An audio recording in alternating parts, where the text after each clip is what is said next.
Hello दोस्तों, कैसे हैं? आशा करते हैं आप सब ठीक होंगे। आज का कहानी है भगवान श्री कृष्ण जी ने बताया कि जो मनुष्य अपने रूप का घमंड करता है उसके साथ क्या होता है। श्री कृष्ण जी भगवान द्वारका में रानी सत्यभामा के साथ सिंहासन पर विराजमान थे।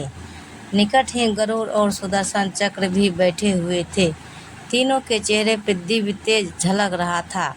बातों ही बातों में रानी सत्यभामा ने श्री कृष्ण जी से पूछा कि हे प्रभु, आपने त्रेता युग में राम के रूप में अवतार लिया था। सीता आपकी पत्नी थी, क्या वह मुझसे भी ज़्यादा सुंदर थी? द्वारकाधीश समझ गए कि सत्यभामा को अपने रूप का अभिमान हो गया है। तभी गरुड़ ने कहा कि भगवान, क्या दुनिया में मुझसे भी ज़्यादा तेज गति से कोई उड़ सकता है?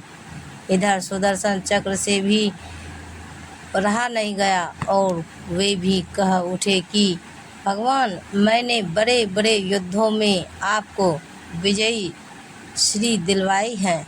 क्या संसार में मुझसे भी शक्तिशाली कोई है? भगवान मन ही मन मुस्कुरा रहे थे।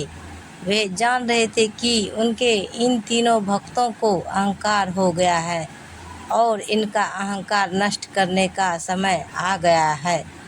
ऐसा सोचकर उन्होंने गरुड़ से कहा कि हे गरुड़, तुम हनुमान के पास जाओ और कहना कि भगवान राम माता सीता के साथ उनकी प्रतीक्षा कर रहे हैं।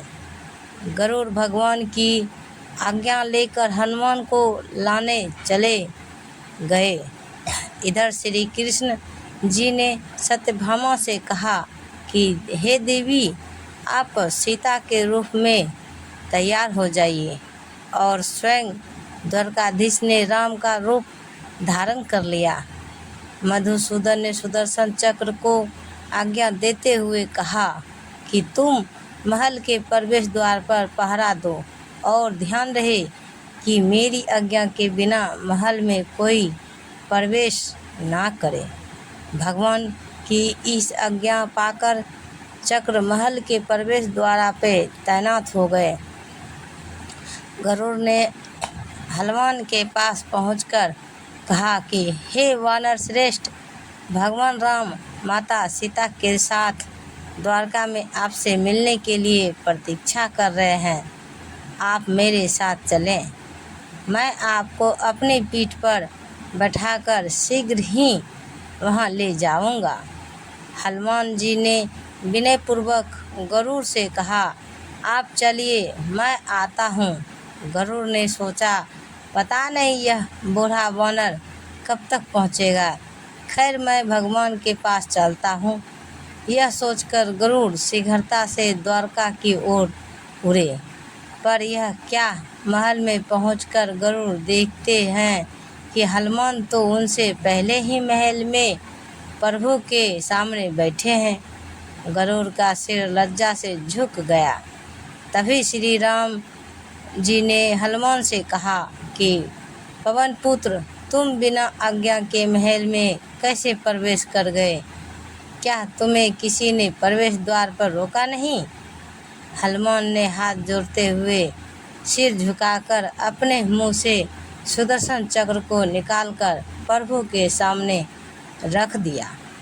हनुमान जी ने कहा कि हे प्रभु, आपसे मिलने से मुझे इस चक्र ने रोका था, इसलिए इसे मुंह में रख मैं आपसे मिलने आ गया। मुझे क्षमा करें। भगवान मन ही मन मुस्कुराने लगे। हनुमान ने हाथ जोड़ते हुए श्री राम से प्रश्न किया, हे प्रभु, आज आपने माता सीता के स्थान पर किस दासी को इतना सम्मान दे दिया कि वह आपके साथ सिंहासन पर विराजमान है? अब रानी सत्यभामा का अहंकार भंग होने की बारी थी। उन्हें सुंदरता का अहंकार था जो पल भर में चूर हो गया था। रानी सत्यभामा, सुदर्शन चक्र और गरुड़ जी तीनों का गर्व चूर चूर हो गया था। वे भगवान की लीला समझ रहे थे। तीनों का आंखों से आंसू बहने लगे और वे भगवान के चरणों में झुक गए। अद्भुत लीला है प्रभु की। आपने भक्तों के अहंकार को अपने भक्त द्वारा ही दूर किया उन्होंने। तो कहानी से हमें क्या शिक्षा मिलती है? जीवन में कभी भी अहंकार नहीं करना चाहिए। ज़रूरी नहीं कि आज जो आपके पास है वह कल भी होगा। आपने अंदर जरा से भी अगर अहंकार आने लगे तो स्वयं ठाकुर जी की हमसे दूर हो जाते हैं। ठाकुर जी को निस्वार्थ भक्तों की ज़रूरत है, अहंकारी की नहीं।